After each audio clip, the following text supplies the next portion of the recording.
Subscribe कीजिए Naveen Soni sir channel and press on bell icon, all in one videos सबसे पहले पाने के लिए। नमस्कार दोस्तों, स्वागत है आपका नवीन सोनी सर चैनल में। दोस्तों आज मैं आया हूँ शिव ऑटो सेंटर और आज हम सीखेंगे कि किस प्रकार से जो बाइक होती है उसका चेन सेट जो होता है वो चेंज किया जाता है। अभी आप बाइक देख रहे हैं passion pro, hero Honda passion pro. इसमें जो चेन सेट है उसको चेंज करना है। तो मेरे साथ है प्रमोद भाई जी, शिव ऑटो सेंटर के प्रोप्राइटर हैं, जो आपको बताएंगे कि किस प्रकार से जो चेन सेट है वो चेंज किया जाएगा। तो दोस्तों शुरू से लेकर एंड तक पूरा वीडियो देखिए। अच्छा लगे तो लाइक कीजिए, शेयर कीजिए, सब्सक्राइब कीजिए और पास में जो बेल आइकन उसको दबाना न भूलें, क्योंकि जब तक आप बेल आइकन नहीं दबाएंगे तब तक आपको नए नए नोटिफिकेशन जो है वो नहीं प्राप्त होंगे। दोस्तों शुरू से लेकर एंड तक पूरा वीडियो देखिए। धन्यवाद।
दोस्तों आप देख रहे हैं कि ये जो पुराने वाला जो चेन स्प्रॉकेट है वो आपके सामने है।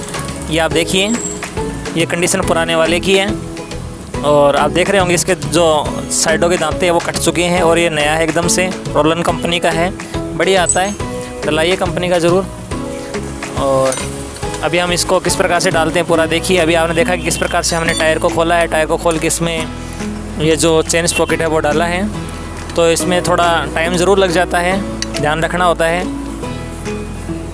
और इसकी कंडीशन सी होती है, गाड़ी जब चलती है तो बीच में ये अटक कट कट कट कट की आवाज़ आने लग जाती है, चेन जो होती है वो ऊपर से स्लिप मारने लग जाती है दांतों के, क्योंकि दांतें जो होते हैं वो पूरे घस जाते हैं। तो ऐसी कंडीशन में हमें ये चेंज कर लेना चाहिए। आगे भी देखिए हम किस प्रकार से इसको डालेंगे। हमारे साथ हैं प्रमोद भाई जी, मैं हूँ सिम ऑटो सेंटर पर, जो कि रोड नंबर 3 पर स्थित है।